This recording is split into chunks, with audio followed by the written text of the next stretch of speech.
안녕하세요. 여러분의 인생을 어바웃하게 바꿔드릴 채널 어바웃입니다. 여러분, 오늘 아침에 눈 뜨자마자 무엇부터 찾으셨나요? 아마 10중 8구는 이 녀석일 겁니다. 쌉싸름한 향기, 정신이 번쩍 드는 그 맛.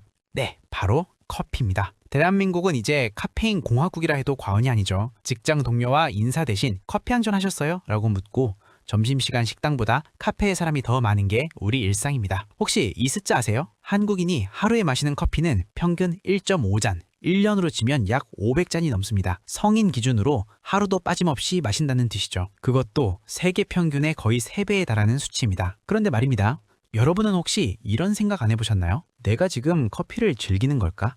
아니면 커피 없이는 아예 작동조차 안 되는 고장난 기기가 된 걸까? 오늘 영상은 단순한 건강 정보가 아닙니다. 여러분의 남은 수명과 삶의 질을 결정지을 수도 있는 아주 중요한 이야기입니다. 커피를 한 달 동안 끊었더니 몸에 기적이 일어났다는 사람들, 그리고 커피는 사실 독이 될 수 있다고 경고하는 최고의 전문가 3분의 이야기를 오늘 아주 깊숙이 파헤쳐 보겠습니다. 오늘 영상 끝까지 보시면 내일 아침 여러분의 손에 들린 컵이 아메리카노가 아닐 수도 있습니다. 자, 시작합니다. 1부. 커피가 뇌에 하는 짓, 당신의 뇌는 지금 가스라이팅 당하고 있다. 자, 본론으로 들어가서 가장 먼저 다룰 내용은 우리가 커피를 마시는 근본적인 이유, 바로 각성 효과입니다. 커피 마시면 피곤이 싹 하신다고요? 정신건강의학과 전문의 한창수 교수님은 이 현상을 아주 무섭게 정의합니다. 그건 피로가 풀린 게 아니라 뇌가 속고 있는 겁니다. 우리 몸은 에너지를 쓰고 나면 아데노신이라는 물질을 만들어냅니다. 이 아데노신이 뇌 수용체와 결합하면 주인님 이제 좀 쉬세요 라는 신호를 보내는데, 이게 바로 우리가 느끼는 졸음이죠. 몸이 보내는 가장 솔직한 경고입니다. 그런데 카페인은 이 아데노신과 구조가 아주 비슷하게 생겼어요. 그래서 카페인이 뇌로 들어가면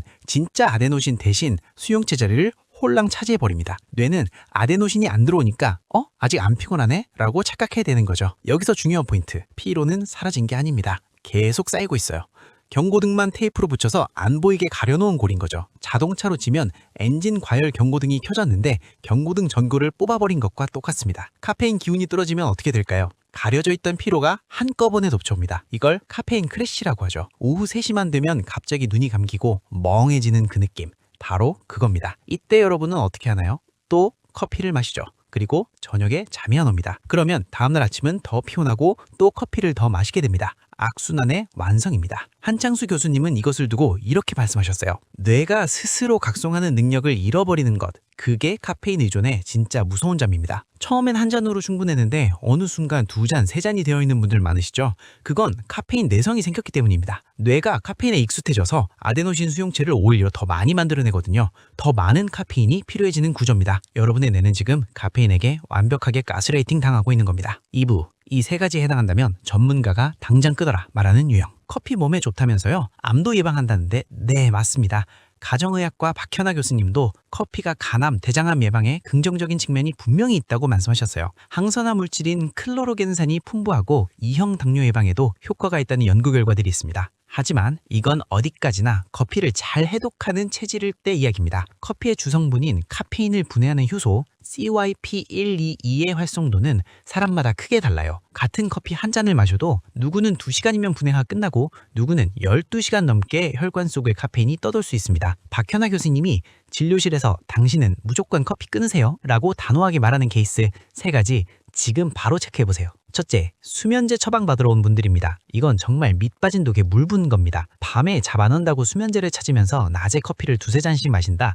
교수님은 그거 끊기 전에 약 처방 의미 없다고 반칼로 자르십니다. 여기서 핵심 개념이 하나 등장합니다. 바로 반감기입니다. 카페인의 반감기는 평균 5에서 6시간인데 개인에 따라 최대 10시간까지 늘어납니다. 낮 12시에 마신 커피의 카페인 발반이 밤 12시까지도 여러분의 혈관을 떠돌고 있을 수 있다는 뜻이에요. 그 상태에서 잠이 잘 올 리가 없죠. 수면의 질이 떨어지면 다음날 더 피곤해지고 커피를 더 마시게 되고 또 잠을 못 자는 악순환, 수면제가 아니라 커피부터 끄는 게 순서입니다. 둘째, 임산부와 청소년입니다. 이건 정말 중요합니다. 정재현 약사님이 강조하셨는데 태아는 카페인을 해독할 수 있는 효소가 거의 없습니다. 엄마가 마신 카페인이 태반을 타고 들어가면 아기는 그 카페인을 고스란히 아주 오랫동안 견뎌야 합니다. 실제로 임신 중 카페인 과다 섭취는 저체중아 출산, 조산의 위험성과 연관이 있다는 연구가 꾸준히 나오고 있습니다. WHO는 임산부의 카페인 섭취를 하루 200mg 이하로 제한할 것을 권고하는데 아메리카노 한 잔의 카페인이 평균 150에서 200mg이라는 걸 생각하면 사실상 한 잔도 안심하긴 어렵습니다. 청소년도 마찬가지예요. 간이 미숙해서 카페인 해독이 늦고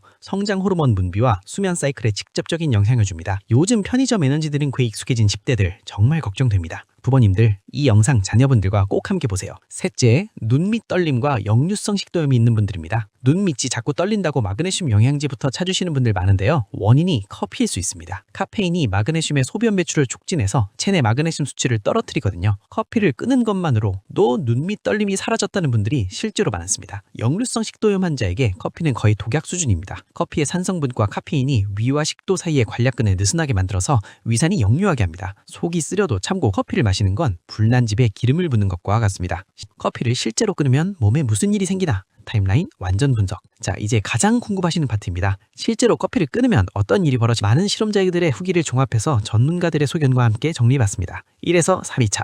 지옥의 문이 열립니다. 심한 두통, 무기력증, 뇌에 안개가 낀 듯한 브레인 포그 현상이 나타납니다. 집중이 안 되고 짜증이 폭발하고 온몸이 무겁습니다. 한장수 교수님은 이것이 전형적인 카페인 금단 증상이라고 말씀하십니다. 뇌가 카페인 없이는 도파민 회로를 정상적으로 가동하는 법을 일시적으로 잊어버린 겁니다. 마치 보조워키 없이 처음 자전거를 타는 것처럼 균형을 다시 잡는 데 시간이 필요한 거죠. 이 시기엔 물을 충분히 마시고 격렬하지 않은 가벼운 산책이 두통 완화에 도움이 됩니다. 그리고 가장 중요한 것, 이게 일시적인 반응이라는 걸 반드시 기억하세요. 1주인에서 2주차 인내 시간입니다. 박현아 교수님은 이 시기에 사람들이 가장 많이 포기한다고 합니다. 커피 안 마시니까 일이 안 된다. 사람이 멍해진 것 같다며 다시 컵을 잡죠. 특히 직장인들은 회의 전에 커피가 없으면 불안하고 사회적인 상황에서 커피 한 잔이라는 행위 자체가 루틴이어서 심리적 의존감도 상당합니다. 이 시기를 버티는 팁이 있습니다. 완전히 끊기 너무 힘들다면 디카페인 커피나 루이보스차처럼 맛과 향은 비슷하지만 카페인은 없는 대체제를 활용하는 것도 전략입니다. 커피를 마시는 행위와 카페인 섭취를